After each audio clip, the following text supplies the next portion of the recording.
Hello friend, સચિના કિચનમાં આજે બનાવીએ વડોદરાની ફેમસ ભેળ કચોરી। તેના માટે મેં અત્યારે એક બાઉલમાં વઘારેલા મમરા લીધેલા છે। તેની સાથે જ આપણે તેમાં નમકીન લેવાનું છે, જે તીખું ચવાણું આવે છે તે લીધેલું છે। આ ચવાણું મેં ઘરે જ બનાવેલું છે। ફરી ક્યારે સમય મળશે ત્યારે આપણે આ ચવાણું બનાવવાનું પણ વિડીયોમાં શીખવીશું। તેની સાથે જ હવે આપણે ઝીણા સમારેલા બટાકા તે બાફીને લીધેલા છે।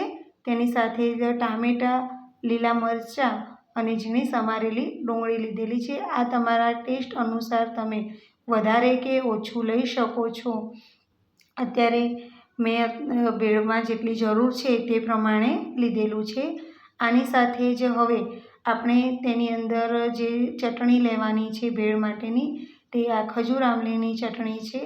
તે અત્યારે હું એમાં 2 થી 3 ચમચી જેટલી લઈશ। તેની સાથે જ આપણે હવે લીલી ચટણી લેવાની છે, જે કોથમીર, ફુદીના, લીલા મરચાં તેનાથી બનાવેલી છે। અને તેની સાથે જ આ ગળી ચટણી લેવાની છે।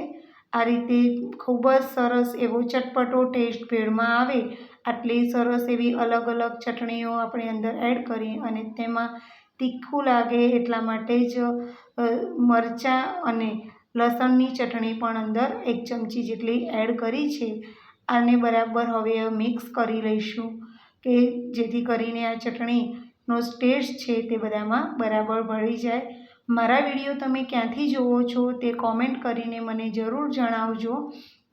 ત્યારબાદ હવે અમારા રેગ્યુલર મસાલા જે છે તે અંદર એડ કરીશું, જેવું કે મીઠું, મરચું છે, ધાણા જીરું પાવડર, સંચળ પાવડર અને ચાટ મસાલો। એટલે કે આપણી ભેળ છે એ ખૂબ જ ટેસ્ટી અને ચટપટી બની જાય।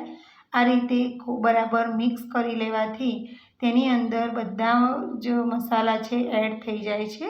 હવે કચોરી તો કેવી રીતે બનાવવી ઘરે, તો અત્યારે પહેલાંના વિડીયોમાં જે રાજ કચોરી મેં બનાવી હતી તેમાં મેં આ કચોરી બનાવવાનો મૂકેલો છે, તે તમે જોઈ શકો છો કે આ કચોરી ઘરે મેં કેવી રીતે બનાવેલી છે। એકદમ ફૂલેલી અને ખૂબ જ ક્રિસ્પી એવી આ કચોરી બનીને રેડી થાય છે।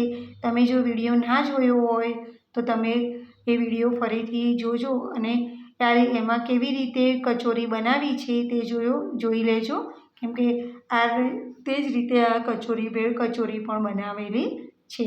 તેની સાથે જ આપણે જરૂર પ્રમાણે ફરીથી જે ચટણી છે, ખજૂર આમલીની લાલ ચટણી છે કે ગ્રીન ચટણી છે, આ બધી જ ચટણીઓ ઉપરથી અંદર એડ કરીશું, જેથી કરીને તેનો ટેસ્ટ ખૂબ જ સરસ આવે। તેની સાથે જ આપણે ચાટ મસાલો ભભરાવીશું। અને તમને મારા વિડીયો કેવા લાગે છે તે મને કોમેન્ટ કરીને જરૂર જણાવો અને મારા વિડીયોને લાઈક, શેર અને સબસ્ક્રાઈબ કરો। જો તમે કે તમારા ફ્રેન્ડોએ હજી સુધી સબસ્ક્રાઈબ ના કર્યું હોય તો મારા વિડીયોને સબસ્ક્રાઈબ કરવાનું ના ભૂલશો, કે જેથી કરીને તમને આવા અવનવા વિડીયો જોવા મળે।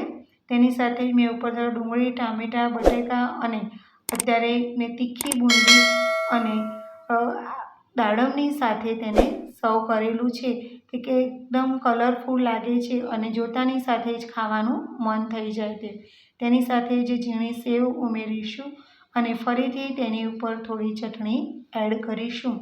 આ રીતે જ વડોદરાની એવી ભેળ કચોરી છે તે બની અને ખાવા માટે તૈયાર છે। તો તમે આવા મારા વિડીયો જોતા રહો અને સબસ્ક્રાઈબ કરો, લાઈક કરો। Bye bye friend.